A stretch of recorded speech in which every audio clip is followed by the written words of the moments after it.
By the time I got back to the West Coast, they were begging me to finish the album. All I see is sparks, and I noticed people were shooting at us. If I could ask Buck one question, I would ask him, what's wrong with him?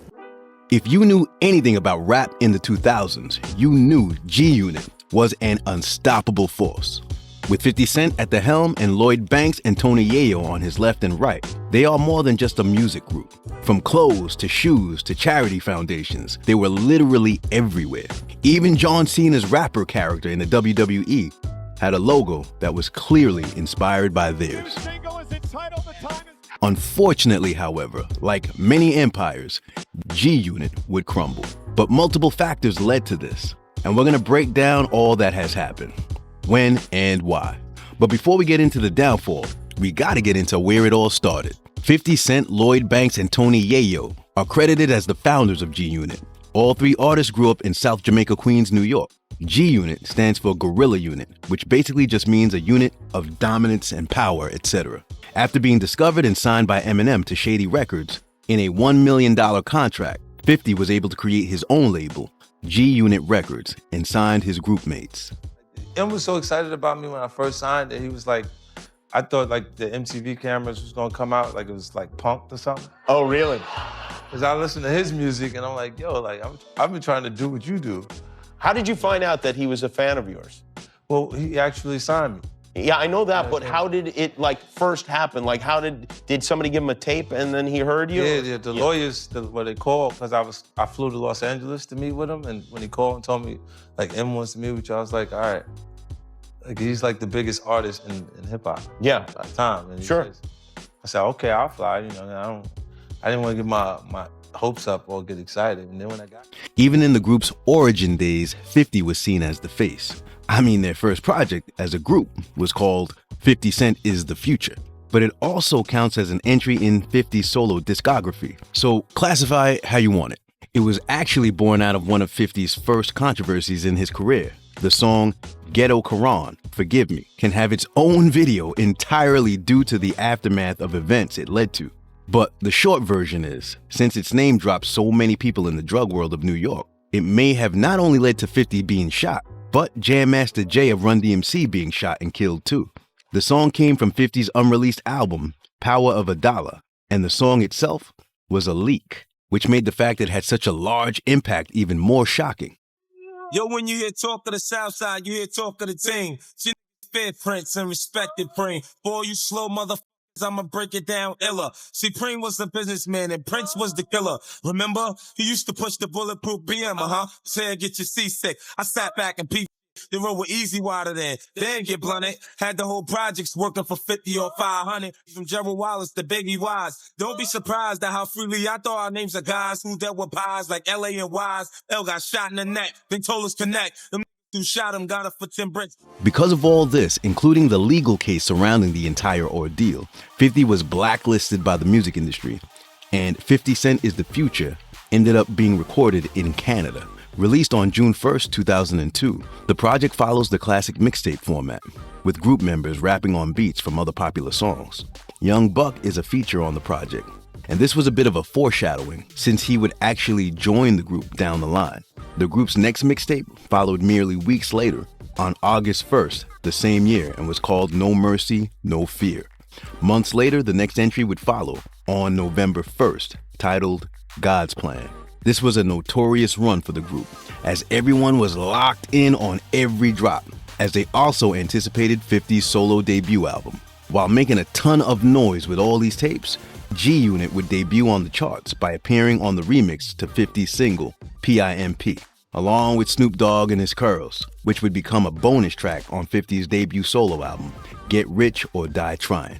G-Unit would release their debut album, Beg for Mercy, on November 14, 2003, which debuted at number 3 on the Billboard Top 200, right under Tupac and Jay-Z. It would go on to be certified 4 times platinum by the RIAA, selling just under 6 million copies. However, the unit itself could not fully celebrate this success. Member Tony Yayo is only on 2 songs on the album, since he was in jail during a large part of the album's recording process. But considering his status as an OG member, he is still rightly featured on the cover. However, Young Buck was a full-time member of the group at this point, thus making most of the songs still have 3 G-Unit members on them. Interestingly enough, he would go on to be removed from the group too. But we're not at the part of that story yet. We're at the part where, via a label decision, The Game was added as a G-Unit member. He was signed to Aftermath by Dr. Dre, which operated under the umbrella of Interscope Records, just like G-Unit Records did. I hope you kept up with all that so far. What's worse is The Game was kicked out of G-Unit too. Beefing with The Game. Oh, it's called The Doctor's Advocate, but Dre is not part of the production, executive producer, nothing. Nope. Is there a reason for that? Because he financially and infrastructurally, he had to take sides with who Jimmy took sides with. Which is 50. Which was 50. Okay. And so it made sense because that's where the bulk of the money was being made. And so at that point, you didn't want to piss 50 off because he was the breadwinner. Crush. Yeah, Shit. it was an event. So by the time I got back to the West Coast, they were begging me to finish the album. And that's where me and 50's relationship really went left because he didn't like the support that I was getting from the building. It goes without saying that The Game is a West Coast artist and G-Unit consists of East Coast artists. While the 2000s are not seen as part of the East Coast versus West Coast era, just from a sonic and song style standpoint, Game was still different from G-Unit artists. Still, he would go on to appear in the music videos for singles, for Beg for Mercy, as well as feature on the debut solo albums from Lloyd Banks and Young Buck. 50 Cent and Dr. Dre were set to executive produce Game's debut album, but this is where things turned. The album released under Aftermath and G-Unit Records, which unsurprisingly meant not only did 50 and Dre have direct involvement in it, but there were multiple other heavy hitters on the album too, like Kanye West, Eminem, Timbaland, Faith Evans, and more. 50 was also featured on 3 songs on the album and has writing credits on those, plus 4 others. However, at the time of the release, he was not given proper credit for those 4 hooks he wrote. On Power 105, he spoke about this and how he actually helped The Game with other matters, like not getting dropped from the label. Now I read where you said Game was about to be dropped from Aftermath Interscope before you got involved. That's true? Yes, it was absolutely the truth. How did that transpire? Creatively, the tires got stuck in the mud, and you know what I mean? So we actually got together. I recorded 6 records on Game's new album. Right. I did West Side Story, How We Do, Hated to Love It, Church for Thugs, Special, and Higher. You see what I'm saying? And he came back recently from overseas and was disrespectful, man. Like the way he's like, it's like he's feeling himself, like because of how well his record is selling. So I openly, I wouldn't expose what I did for the project, but I wrote those records. I created the concept of those records and he rapped around it. He's a great rapper. He's not a good songwriter. You know what I mean? There's a difference. It's a major difference. You know? And he says a lot of people's names for shock value. He says things he doesn't mean. He says a lot of things and take it back. He says, he had issues with Joe Buttons. Then he runs into him in a club and they're taking pictures. He had issues with Memphis Bleak. Then he ran into Memphis Bleak in Miami. It was no problem. You know what I mean? See, he this is the truth. You know what I mean? The facts. This is the same facts that I talked about on Piggy Bank. See, I'm not a fake person. I'm going to tell you exactly what it is. You see what I'm saying? And for me, he has a lot of inconsistencies. You know what I'm saying? Like, it's incredible that he would come back and forget how much I've done for him. Personally. You know what I'm saying? So where does he stand as far as G-Unit is concerned right now? Across the street or around the corner. He's not in my camp. Not at all. No way. But this was only fuel for why he kicked Game out. The true reason was Game did not publicly take his side in his disses against Ja Rule, Jadakiss, and Fat Joe in the song Piggy Bank. In fact, 50 name-dropped multiple other people, like Cassidy, Nas, Khalees, and others. On February 26, 2005, when Game was asked about the entire ordeal, on Hot 97, he remained neutral, which 50 did not like. What's good, gang? What's good, doggy? Yo, what's up with that Jada and Fat Joe? What you mean? What you want to know? What's going on with them?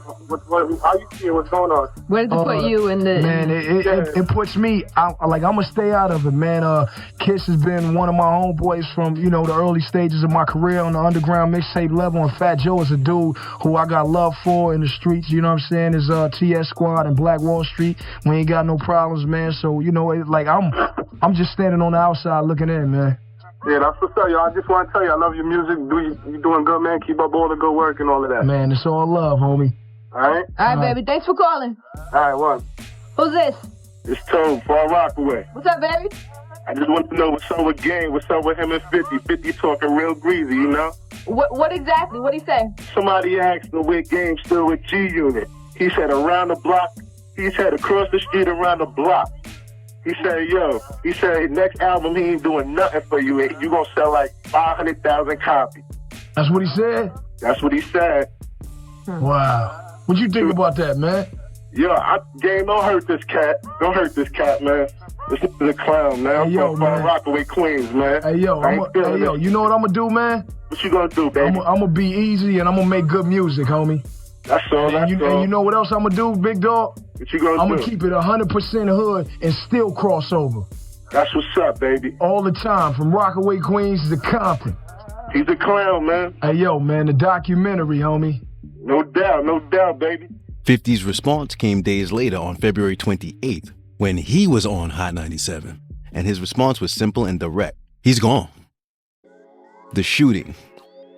Reports from February 28, 2005 detail a shooting that occurred outside of the Hot 97 building. The Game's people were outside of the studio and were trying to get in the building. Naturally, 50's people were trying to prevent them from getting in, which resulted in a shootout. Tony Yayo spoke about this briefly on Vlad TV. Outside of Hot 97, Game went to go talk to him, and then a shootout happened outside Hot 97. Were you there with 50 when all this was occurring? I was there. Okay. That was the reason why rappers can't go and do freestyles at Hot 97 anymore. Shot 9, we was Shot 9-7. Right. We was banned from Summer Jam, Shot 9. All that. We had to go to the other radio station. Shout to Hot 97. Yep. Not Shot 9-7. But that was cool. Yep.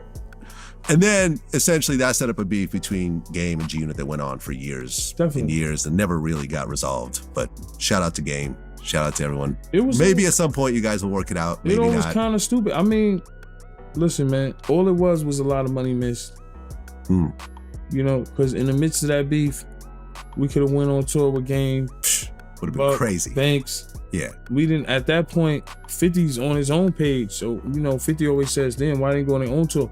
Imagine me, Game, Banks, and Buck on a tour. We could have made our own bag. Millions. And Game spoke about it at a different time, too. So you do the interview basically saying, I don't have any beef with Nas or Jada or Fat Joe. And then 50 does a Funkmaster Flex interview where he said the Game is no longer in G-Unit. He said that Game is a great rapper, but he's not a great songwriter. And he claimed that he did 6 songs on the album. And then you heard that on the radio and you guys went to Hot 97 to talk to him about it. I did write One Blood, Ali Boumaier, and the rest of my 9 albums after that. So, exactly. Exactly. No, I mean, I'm just saying what was said during that time. Yeah. I'm not making judgments. I'm fucking with you. So what was interesting is I was rolling with you during that time, but that day I'm like, I'll just stay home. So you and New Jersey Devil and some of your homies. A lot of them. A bunch of your homies. How deep were you guys that day? Like 70. 70? Yeah. Okay. So you guys go to Hot 97 to talk to 50 over what he just said. Yeah, we had like 20 yellow cabs. Okay. What happens next? What happens next is they wouldn't let us in the building. It was locked. And there was security. And at that time, 50 was traveling with like ex-Marines and shit like that. We just had the homies. And so we went up there, they wouldn't let us in. And so we got into, some shit with with his entourage and his security, and shots were fired. A lot of shots were fired. And the crazy thing about it, I think it was one of the coldest days in New York, like in 50 years or something. So and the snow was like up to like knees. And so we had on Converse. So I don't know if anybody ever been to New York where it's snowing heavy, but Converse in New York in the winter is the absolute worst decision you could make. And a lot of us had on like Chucks. And so it was slipping and sliding. I remember trash trucks, like we was hiding behind trash trucks and shooting back. And it was just a whole shootout outside of Hot 97 that got us banned and changed the way that Hot 97 does interviews, I think, to this day. Yeah, no, you can't do an interview inside of Hot 97. Right. Because I think it was like that building was part of like some... It was Viacom or something. Well, no, it wasn't Viacom. It was like part of like some union or something, workers union or something. And they were like, man, listen, we can't have this stuff. Still to this day. Yeah, to this day, you still can't do it. And I remember thinking like... You're welcome. Well, I remember thinking like, yo, I could have gotten shot that day if I was just happened to be with y'all. You definitely could have. New Jersey Devil got shot. He got grazed. Yeah. Yeah. New Jersey Devil, who was just mentioned, also spoke about this moment. And then it was actually the W Hotel when we was listening to the radio, and that's when 50 went on Funk Master Flex show. Started talking about Game and all that, so Game wanted to go up there and talk to 50, man to man, and see what was the whole situation. And somebody went up there earlier before us, was going over there crazy, swinging crowbars and whatnot. I don't know really who it was, but by the time we got there, they was already prepared. I guess the security team was in front of the building. You know what I mean? It was in there, and next thing you know, all I see is sparks, and I noticed people were shooting at us. So it's all icy out there, it's crazy. And then, man, I slipped on the floor. I put my arm down, the bullet grazed my arm. The dude next to me got hit in the leg. All the bullets was skitting up from the floor from the ice. It was shooting at the ground, but it was still like, I guess from the ice, it was just ricocheting up, and it was just skitting up at us. And it grazed my arm. The dude got hit in the leg, and you just started getting, like, from that point, it was crazy, man. And, too bad they ain't found the tapes and nothing like that. All the tapes mysteriously, vanished or whatever. But, it's part of the game, man. While this was certainly a sad situation, it was literally only the beginning. The two rappers had a press event on March 9th, 2005, on the anniversary of Biggie's death, at the Schomburg Center for Research in Black Culture in Harlem, New York. During this event, they donated $250,000 to youth charities. They also publicly squashed the beef. But in reality, it was only the prelude to an ongoing beef. I just want to apologize on behalf of myself, 50 Cent, and to the fans, the radio stations, our labels, and I'm almost ashamed to have participated in the things that went on the last couple of weeks. In the shadow of the untimely death of Biggie, today marks the anniversary of his death. We're here today to show that people can rise above even the most difficult circumstances, and together we can put negativity behind us. I feel like this is an opportunity for people to see us make peace. 50 and Game are two artists known for name dropping in songs, whether they were dissing people or just using a name for a punchline or reference. So it comes as no surprise that their diss tracks against each other were straight to the point. The Game dropped the track 300 Bars and Running on June 29th, 2005. It comes from the project You Know What It Is, and the cover art showed him holding 50's severed head. Yeah. The whopping nearly 15-minute track starts out with people comparing 50 and G-Unit to children's shows characters. And it only gets wilder from there.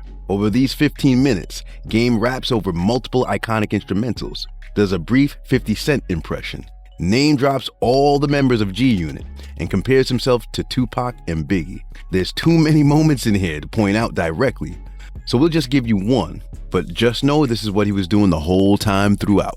80 spill brain when I pop shots outside NY in front of hip-hop cops. A broad day in LA, I'ma tell Dre this bootlegging my music ain't nothing for him to say. Took me off my own song, then put it on his tape, so I'ma take him out his house, put the beam on his face, drop him off at Terror Squad, let him scream for the Jakes, cause when you with Jason you can bleed in the lake for caking off on the CDs and tape.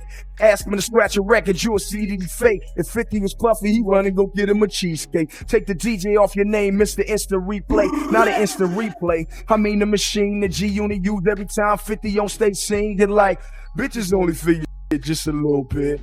It's only for your shit just a little bit. On my album, 50 helped me just a little bit. Only on 2 songs, now back to some killer shit.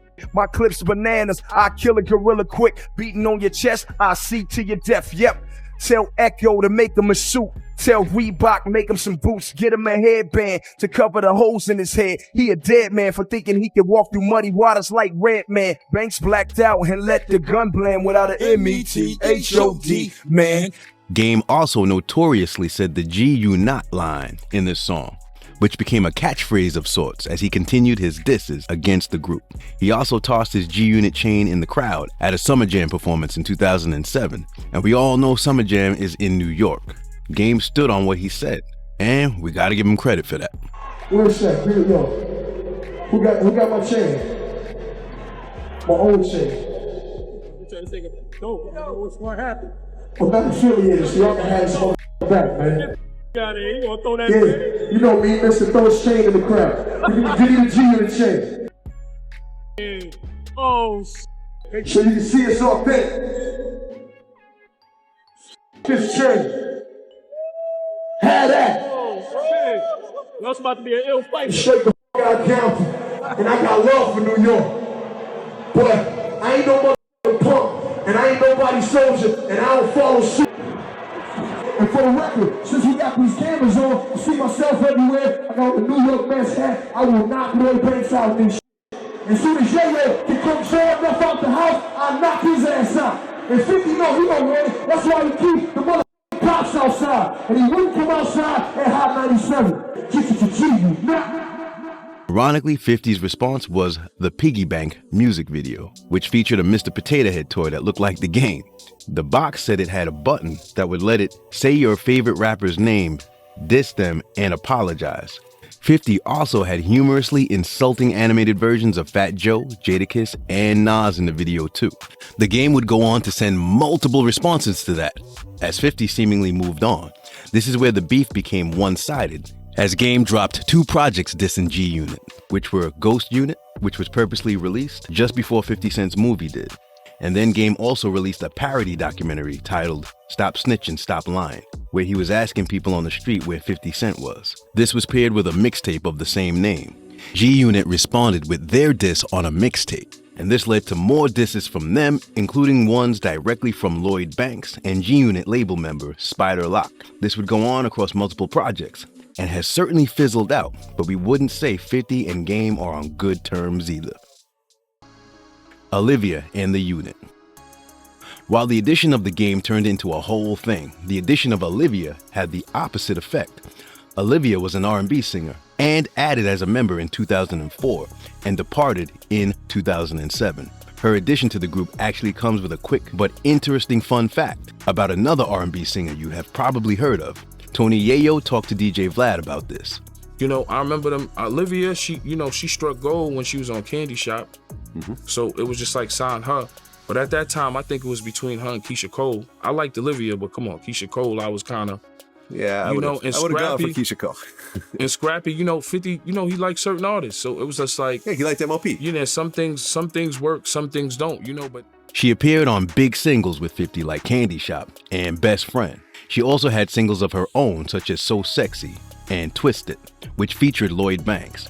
Naturally, she would appear in multiple music videos with members of the unit as well. But instead of just listing stats from her resume, we can hear her speak about that time in her life, herself, in an interview on Hot 97 in 2014. So, in this book, do you get into G-Unit talk? Yeah, I do. How in depth do you go? I tell a lot, but not to where it's anything like detriment, like no snitching. I don't do that. But I mean, I just tell a lot. Well, you were an artist on a label. You weren't involved in a lot of things. I seen a lot though. But I mean, I just say a lot of the things. Clean it up, my G. A lot of the things that we've been through. But we were a family. That's one thing I did love about them. You know what I'm saying? Because we did so much together. From the ride in the ATVs, having dinners at the crib. Like we was like the Sopranos, but the black ones. Yeah. But now, are you happy for where they're at today? They put music out again? Yeah, I mean, I'm glad that they all got back together. It's good to see because we were great. When we came out, it was popping. Why we had it weren't running you- from why- 2003 to 2007. Why weren't you part of the reunion? I want to be solo. I want to, because that was the issue before. It's Olivia from G Unit. No, it should just be Olivia. Business is good. Even considering the whole situation with the game, G-Unit was doing just fine with their ventures outside of the music. The G-Unit clothing company was founded in 2003 by 50 and Mark Echo, of Echo Unlimited fame, naturally. The members of the group were often seen wearing shirts, hoodies, hats, anytime they were on camera for an interview, event, etc. Supporters of the group wore the clothes just as proudly. The unit would collab with Reebok on a line of shoes too. Oh, let me see. Still hear it.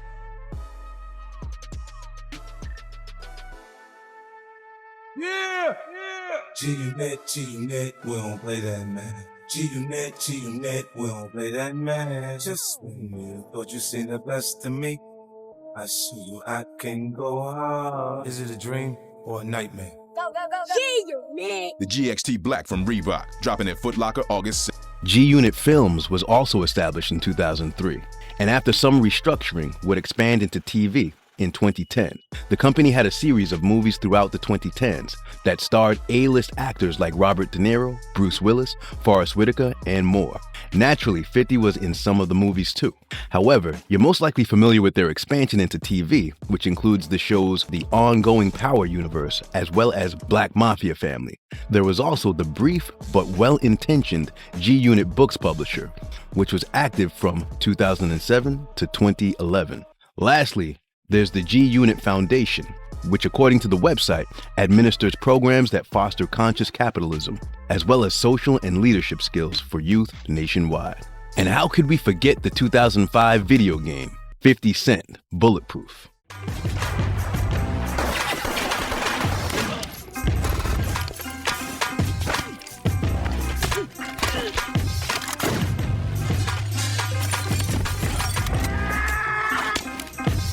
Or 50's $100 million deal with vitamin water. I don't know about you, but at the time, I thought 50 founded that company with the way he advertised it. It's Curtis Jackson again. You guys know, without a doubt, I promote vitamin water the best. Vitamin water! None of those other guys would do that. That wasn't part of the skit. Okay. Here's one that actually aired on TV. Welcome to a televised performance of the National Symphony. We'll be hearing Beethoven's Ninth, and the conductor, Shimizu Matsuka, will be replaced by a relative newcomer, Curtis Jackson, also known as the rapper, 50 Cent. He says he's always loved the work of Beethoven and often thinks of him as a true OG. Kept so busy by his recording career, it hasn't felt up to trying this. But since he began drinking vitamin water Formula 50, he feels he's up to the task. One more change, this one for the first viola chair, DJ Who Kid.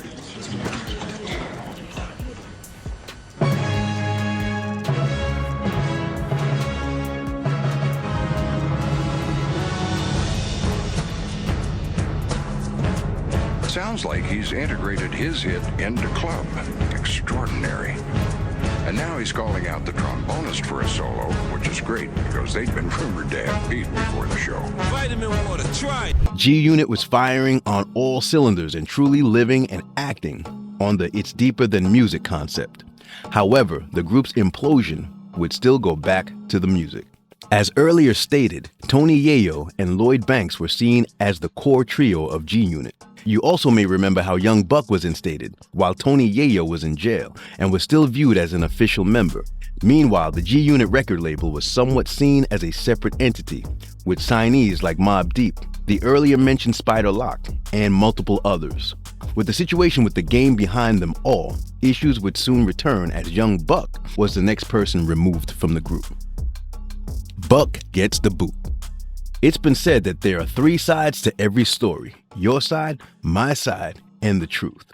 Young Buck and 50 have both spoken on what led to his removal from the group, and naturally, they both had different stories to tell. But before these things were said, we have to look at it from the outside and see what happened from our own perspectives. First, let's go all the way back to April 2008 on Hot 97 when 50 and G-Unit were speaking with Angie Martinez. 50 speaks on Buck's character, how he views his behavior, and how he's still on G-Unit records contractually, but not in the group G-Unit. Just was like, let me just go Let make me nice just with try everybody. and be cool with everybody. I can be cool and do what I can do. This is why he's saying he will smoke a blunt with Jada. He wanna You know, you want to go uptown, hang out with Jimmy. Like, I don't have that type of hatred towards those artists. Right. But he didn't know that. Right. You understand, Ange? Right. So I'm looking at him like, I'm trying not to really do it to him because he just doesn't understand what he's actually doing at that point. And trust me, he's like, he changes his whole tone. Like, he's aggressive in front of the public because he thinks that's what he's supposed to be. And then he becomes apologetic when we actually speaking about the actual situation. So I go like, he just don't know what you're doing. Like, and I look at him like he's my little brother. I look at them like my younger brothers. But I look at him like my little brother because he doesn't understand. Like, he'll get right in front of me. Do you and still be look like, at him like your brother? yeah. Really? He's just a nut. He's a nut right now. Like, he's probably somewhere right now really, really going through it. Been 5 years, Andrew. 5 years since what? He's been around in 5 years. More than we've been around the immediate family, like. Really? Yeah, because he's consistently been right with us. Like, while we're traveling everywhere we've been. See, it's a different thing. Like, Game, I don't know him. But being that you consider him somebody who's like a brother and has been around for, is it something that could be fixed at some point? Not within the group. See, I didn't drop him off the label. He's actually Young Buck, a solo artist on G-Unit Records Right. now. Well, And because he could continue. you have a financial interest in that part. Yeah, Right. so he could continue to do what he was doing there. But I don't need that within the actual group because it causes friction, it causes problems. Listen now. Next, 50 would go on to leak a phone conversation where Buck was crying and being vulnerable. This move was quite low in terms of moral standards, but as time would go on, we know that this is just what to expect from 50. Buck's response came in June 2008 in the form of a diss track, appropriately titled Taped Conversation. And guess who added their own verse afterwards? The Game. Buck would take shots at the other members of the group too, and share their conversation between him and 50 from over a year ago at that time. Look at 50 what he does just to get fame. Record my phone call when I spoke from the heart. That was a year ago. This was a joke from the start. You a hoe, and I know the only people record conversations is 5-0. Die slow, see how it go while you got a chance. Let a real put a band on your hand. Understand I don't bite the hand that feed me, but I will if that hand say it don't need me. Look at y'all on TV, Banks look uneasy. If he told you how he feel, this is where he'd be. And they know Yayo is stuck in your a-hole. Half of your staff only there for your payroll. A-tip, lay low, you ain't gotta respond. He had the magic stick, I got the magic wand. I'm the Don. You know, when you put the shit out, you should have told him that. That was a conversation that me and you had something like a year ago, right? There was a heartfelt conversation from Young Buck. So yeah, they heard the emotional side of me, but they see the in you, 50. Believe that. Interestingly enough, G-Unit dropped their album TOS, Terminate on Sight, right after this in July 2008, which of course had verses from Buck on it. Since this was 2008, he couldn't be removed from it this late in the album process, but instead was credited as a featured artist across the album. Unfortunately, Buck would go on to face multiple legal and financial troubles as the years went on. Now, let's jump to a video that was posted in 2020 when Buck spoke to DJ Vlad and explains the situation from a reflective perspective. That album goes gold. So it does well, but not as well as your previous album. Without a doubt. Now, did the problems with 50 kind of start after that? It started with that project. Because what happened was Sha Money and 50 started to have their problems in the midst of me making the Buck the World album. Their issues was, from my understanding, about money, you know? And 50 immediately started to bring me and the guys together in the rooms at the office and say things like, well, look, y'all gonna have to find another manager. You know, at the time, Sha was the president of the company, the manager of me, Banks, and Yayo. He wore so many different hats, bro. The producer, he did everything. He's producing tracks, he's the president of the company, he's the manager. And then all of a sudden, him and 50 stopped seeing eye to eye for whatever reasons, which put me in a position where I had to make a decision on whether I'm gonna continue with him being my manager or not when 50 just told all of us that we needed to go find new management because he's cutting his ties with Sha. I just dropped Buck the World. Not only that, this is the only manager I know. Not only that, Sha Money had became a best friend of mine. I'm the best man on this man's wedding. That's how me and close Sha was. Me and Sha were probably closer than me and 50. Him and 50 was. You know, so I'm the best man of his man's wedding. I'm judging Sha not from a business standpoint of his problems with 50, but looking at him as my brother. No different than I think 50 was. And I didn't know their situations was that serious to the point where I needed to fire Sha. So Banks and Yayo carried that out, but I didn't. And when I didn't, that's what started everything. The resentment started from 50 not having me on the shows together, so you would see Banks and Yayo and 50 together. Me and Sha were left to promote that project on our own. That's why a lot of that project didn't do as well as the first one, because Sha was going through his issues with 50. I've made the decision to stay with Sha. Now 50's treating me like an outcast to the group. Oh, you over there with him, and leaving whatever it was to be done on me and Sha to get done. So from there is when, you know, I was started to get questioned in interviews and about, you know, well, what's going up? What's up with you in the G Unit? You know, 50 was here. Why you not there? Or this is that. And for a long time, I used to put a mask over the. Oh man, we all got different schedules and like that. You know, but after a while, bro, it became a point where it was getting so intense of how he was treating me and Sha at that time from the separation that, you know, I was getting asked questions about, you know, things like, you know, publishing and monies and royalties and like that. And then I was answering those questions from the best of my knowledge. And it was like, man, I ain't never seen a publishing check. Everything I got come from shows and like that. Them facts from what I knew of my career. Because technically, you know, I wasn't aware of or wasn't receiving some of the things that these people were looking at me as an artist to say, this is why I have all of this materialistic. I was bigging myself up from the facts of where they stood at that time. Was like, no, I did this on my own. You know what I'm saying? But I always maintained keeping 50 in that light based on the opportunity that he gave me. I feel like none of it would have been able for me to accomplish. So that's why you would hear those lines like, I got a Bentley that I only drove one time. 50 bought it for me, shorty, but it's still mine. I bought that Bentley my goddamn self, but 50 gave me the opportunity to be able to buy it. So it was one of those things, you know, where I just started to experience a lot of the resentment from him by staying a part of Sha Money. You understand? And staying with Sha Money as my manager and as my brother, taking that sacrifice. In my mind, I'm thinking they're gonna work this shit out and everything will be just fine. You know what I'm saying? But I'm not gonna turn on my brother when I had no beef with Sha. However, Young Buck being removed was not the end of their internal struggles. Tony talks.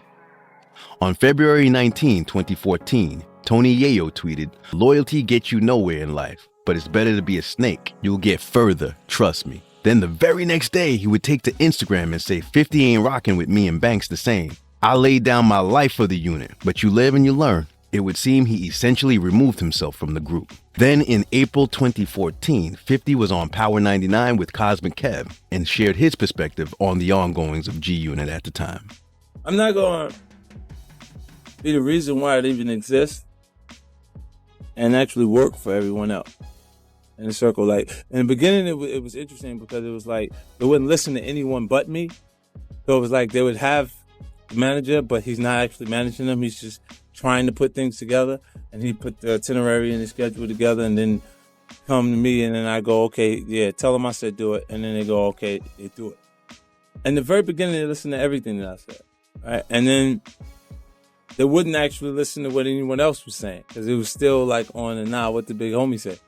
So no matter if they put it on the schedule, what it is, they're going, yo, do it, or I'm like, yeah, just go, it makes sense to go do it, and then they would do it. So Sean Money had to be the manager because he was close enough to make the communication with me to make it still happen in enough time for everything that they put on the schedule to still go down. And then when they have the moments where what happens is we had so much success so fast, Kev, that the first project following my solo albums was the G-Unit record that did 3 million record. Banks' album came out, did 3 million before it ended, the first album. Then Buck comes sell 1.8 million. Then Jay gets out of jail, it sells then 1 million copies, slow all the way to then almost 1 million copies. And then Game in between that did 5 million. You know, and they go, the momentum is happening so easy for them. Like they're not going through that process where they're grinding and shooting the video themselves in studio, rap performance video, and everything that they're doing. So it's like once it breaks off because they have their own cells of people that they actually have. They have their own road manager, their own security people, their own people just to be around type of people, and it goes off like they become each a crew in their own. It gets interesting because when they go away, the artist is the big homie. Like he's the big one because he's causing all of that, everyone else to be fed. Financially, he's generating the money in that circle. Mm-hmm. And then when I come around, it's an interesting shift because they go, oh, there go the big homie. So it's like you the big homie until I show up, and then now you're not because I'm here. So it gets a little uncomfortable that I'm here, but if I'm not here, the money not here. Later in the interview, he would say that G-Unit was officially dismantled. Just it happened. Does you, Banks, and Yayo, do y'all talk at all? No. There's no communication? No. So, do you have your cell number? No. Wow. So I've changed my resolution. My New Year's resolution was not to waste my time talking to people who don't have information. Wow. They do something together, and if they went and wrote the records, I'd rap on the records with them. You see what I'm saying? I wouldn't not. Now you're talking about not making money, Kev. Like I would do it. You know that. Like say if you don't like every decision that I've made, let's just say I hustle enough in front of you that you understand that I'm selfish enough to make the money. That would make them the money in process, right? Right. And they haven't done it. Like you asking me to, don't ask me to go do it for them. That's what I'm saying. Like they asking me to go make the record for them and bring it to them and say, could you rap on this? Because I'm gonna spend all the money to market and promote it and make you have a career because I know you are half retarded and you don't understand that you should be actually working. So I just want to do this for you. Are they financially cool? I don't know what their finances like. I know they made a lot of money. They made a lot of money over this. That's all, like, at least 6.5. I'm lowballing them. So they may have made 6.5. So you would think that they may be financially cool because they each made close to 6 million or 8 million. If they wasn't, spending the money all the time, like at that crazy rate all the time, then I would assume that they all have. Next, while on Hot 97 with Ebro, 50 would downplay the credibility of Tony Yayo and Lloyd Banks in comparison to then up-and-coming and celebrated rapper Troy Ave. The former G-Unit members were featured on a track with him. According to a XXL report, 50 said, "They sound good. They actually like their hype man. And who are you trying to listen to on a Troy Ave record?" So those guys are just there to support. So while not exactly a direct insult, it wasn't fully flattering either. With all this happening, what happened next was a shock to everyone. The unit reassembles. G-Unit reunited for a live performance at the 21st Annual Summer Jam in New York on June 1st, 2014. This reunion included 50 Cent, Tony Yayo, Lloyd Banks, Young Buck, and their latest addition, Kid Kid. This is unique. pump up. It's going down. Cause I'm a girl. 50 Cent, you know how I get down. What up, Lord? What up, blood? What up, Lord? What up? What up, blood? What up, blood? What up, blood? What up? What followed was equally unexpected, but a wonderful surprise for the fans. G-Unit released multiple remixes to popular songs at the time. An EP called The Beauty of Independence in August 2014, and a second EP called The Beat is G-Unit in March 2015. Then, in August 2016, DJ Woo Kid released a project called The Lost Flash Drive, which fittingly had unreleased music from members of the group. You might find all this music coming out to be surprising, but let's not forget that 50 said he would do music if there was money in it. Let's also not forget he had a solo album called Animal Ambition, which had a unique release strategy of its own, that dropped on June 14, 2014. A strategic businessman like him wouldn't miss a chance for a joint press and promo. Still, it seems like things finally turned out for the better for the unit, right? Wrong. Another breakup. Kid would go on to leave the unit in 2018 to pursue his own route. Then in February 2018, 50 dropped a song called Crazy that featured PNB Rock. Rest in peace. That once again told listeners where he really stood with day one member of the unit, Lloyd Banks. Put that insulin needle to him, called my son twice. He ain't picking up the phone, and Banks, me and him don't even talk no more. You know, cause of me, he ain't never have to sell crack. Never used no knife, I had to squeeze no strap. We all know how 50 likes to use social media. Not long after this song was released, he would promote a solo project from Lloyd Banks, and was sure to include that Banks was doing it independently, which meant he had left G-Unit. In 2020, 50 would put the nail in the coffin himself while talking to longtime collaborator DJ Woo Kid. There was like all these Tupac movies. Is there gonna be a G-Unit movie? Like, are you gonna wait for like a real G-Unit movie, like everybody? Or are you just gonna fix everything amongst the clique first and then put it up? I don't care to do that. I think I'd like to forget the G-Unit. What? Yo, whatever. You know your fans ain't gonna forget that shit, man. Oh, look at this. Yo, NWA was out of here, yo. How you not gonna do this? No way. You're not gonna forget it, man. There's no way, yo. There's no way. I could have did it like Kendrick don't even let them boys come on his stage with me before. I did the show all by himself. Bro. I said, yo, I could have did that. What the f*** bringing these dirty on the stage for? I could have did it like Kendrick. Dolo.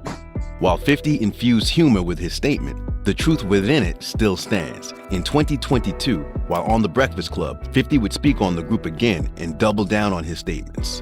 And what about G-Unit? I see Banks making his rounds. I see Yayo on tour with you. Yeah. Would y'all do a project in a documentary? When is that happening? I probably won't do a project with them. I'm done with carrying them around. My back hurts. I see Yayo with you on tour, though. Yeah, look, Yayo's a different animal. Like, if it doesn't, you know what, if he does something wrong, I don't care what magnitude of it is, he'll look and he'll go, my bad. And you go, all right.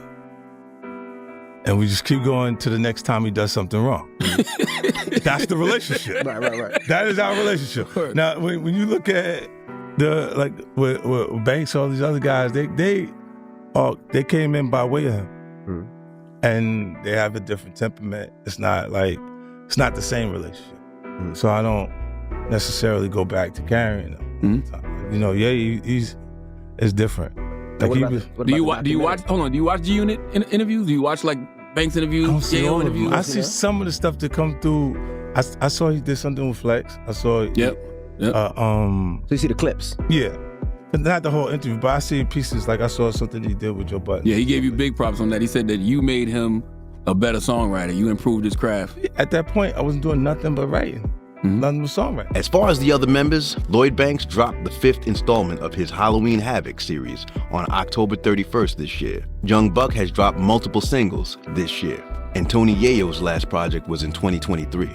And obviously, 50 is quite busy in one way or another. It seems like with all this history behind them, everyone is still moving forward with their individual endeavors. As the saying goes, all good things must come to an end. G-Unit had their time in the spotlight and made the most of it. They were a dominant force with consistent drops as a group, solo projects with features from each other, business ventures, and more. But problems arose more than once, and sometimes it's just easier to end them by ending the connections completely. While it seems like we covered a lot, and we did, there's still even more aspects we didn't get into. Regardless, the group's impact will be everlasting, and if you weren't there, just ask somebody. Hit us up in the comments and let us know what you think. And if you like the video, help us out by liking, sharing, and commenting. Make sure to check out these other videos popping up on the screen if you want some more. Thanks for watching, and as always, we will see you in the next one.